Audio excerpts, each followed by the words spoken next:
बघा, ही गावठी कोरफड, याला इंग्रजीत ॲलोवेरा म्हणतात. आता आमच्या गावातील दिनेश पाटील ही कोरफड कसा ऊसासारखी खातो बघा. आता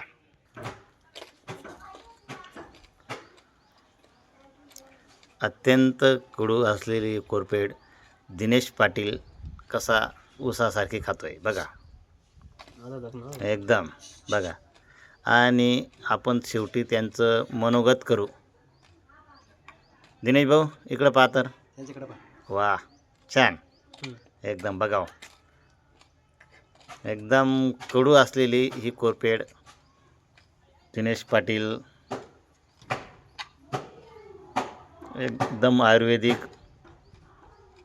शरीरास थंडावा आणणारी.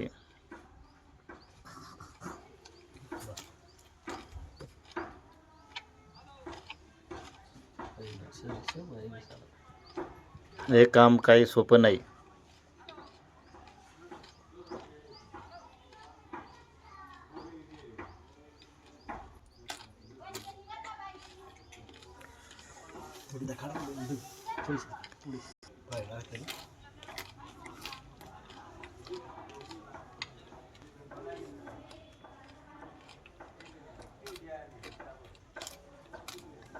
आता त्यांचं आपण मनोगत घेऊ.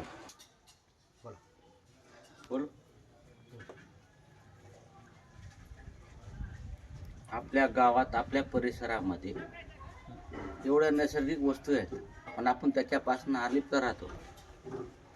एवढ्या नॅचरली वस्तू आपल्या देवाने, भगवंताने दिलेल्या आहेत. आपण त्याच्यापासून पहिले आपल्या पूर्वजांचे संस्कार बघा, तेव्हा त्यांना डायबिटीस नव्हता, BP नव्हता.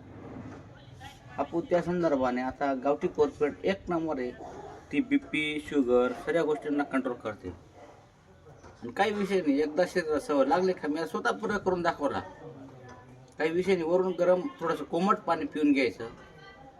तुम्हाला ॲसिडिटी, BP, शुगर कुठलाच त्रास होणार नाही. कोरफडचे म्हणजे 75 आजारांवरती कोरफड एक नंबर गुणकारी आहे. गावठी कोरफड आता मी जी खाल्ली ती एकदम काटेरी कोरफड होती, गावठी, आपल्या खेडेगावात तुळशींवर आता बाया माणसाने लावलेली असते, एक नंबर असते ती. त्याचा प्रयोग आपण करायला पाहिजे, नाही शोभेची वस्तू म्हणून ठेवायला नको. आपल्या शरीरासाठी एक नंबर गुण. आपण डॉक्टरकडे जातो, एवढे पैसे घालतो, त्याला इंग्लिशमध्ये ॲलोवेरा म्हणतात. पतंजलीची ॲलोवेरा ज्यूस घ्यायला गेलो 550-700 रुपये किंमत असते रेडीमेड. त्याच्यापेक्षा आपण आपल्याच गावठी तुळशीचे कोरफड, मी आत्तापर्यंत 4-5 पोते कोरफड, एक पान मला कोरफडचं जवळजवळ 5 दिवस पुरतं. थोडी खातो आणि गरम पाणी पितो. कोरफडचंच महत्त्व नाही सांगत मी त्याच्यासाठी. त्यानंतर आवळा एक नंबर गुणकारी आहे, कोरफड एक नंबर आहे, आवळा आहे, लिंबू आहे. तुम्ही कोमट पाण्यात कोरफड, आवळा, लिंबू हे प्या, निरोगी राहायचं. आपलं शरीर आपण गोळ्या औषधांवर डिपेंड राहू नका. आज माझी कळकळीची विनंती सर्वांना. धन्यवाद दिनेश पाटील.